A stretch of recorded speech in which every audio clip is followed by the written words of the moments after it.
Sekarang banyak banget yang tambah cemas gara-gara kebanyakan lihat handphone. Sebenarnya cemasnya dulu atau kebanyakan lihat handphone bikin cemas? Hari ini saya bersama Dr. Caroline, spesialis psikiater, akan membahas dampak screen time pada kecemasan. Pertanyaan yang bagus ya, Dok. Jadi memang terkadang kayak lingkaran setan gitu ya.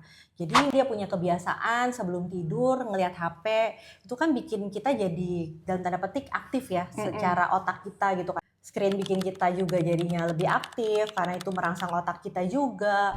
Selain itu biasanya sih dipicu karena sleep hygiene yang buruk. Gitu.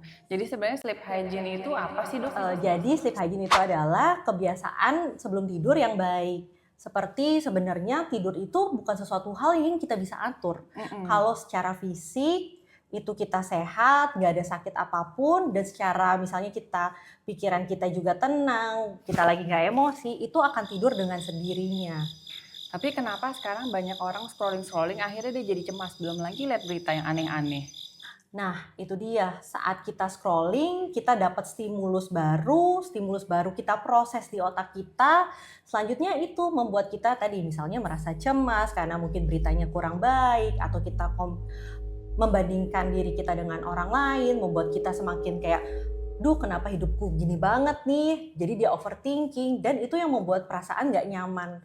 Dan itu terus menerus, jadi kan tadi prinsipnya, tidur perlu tubuh dan pikiran yang tenang. Saat kita lihat-lihat HP, tubuh dan pikiran kita jadi kurang bisa tenang.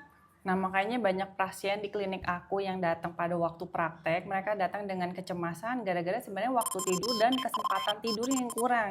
Jadi akupuntur itu ngebantu nurunin hormon kesiagaan, naikin hormon relaksasinya, dan ngurangin juga ketegangan pada otot dan kepala kamu yang bikin kamu susah tidur.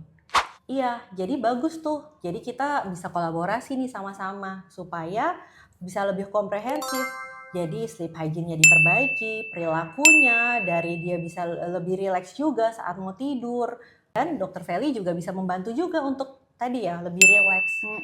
Jadi tujuannya sama, dokter membantu dari sisi kognitif dan emosionalnya, akupuntur bantu dari sisi fungsionalnya. Screen time itu bukan musuh, tapi kalau sudah terlalu lama dalam mode siaga itu bisa menjadi pemicu tambahan. Dan kadang yang dibutuhkan bukan cuma digital detox, tapi bantu tubuh dan pikiran untuk menjadi kondisi yang lebih seimbang.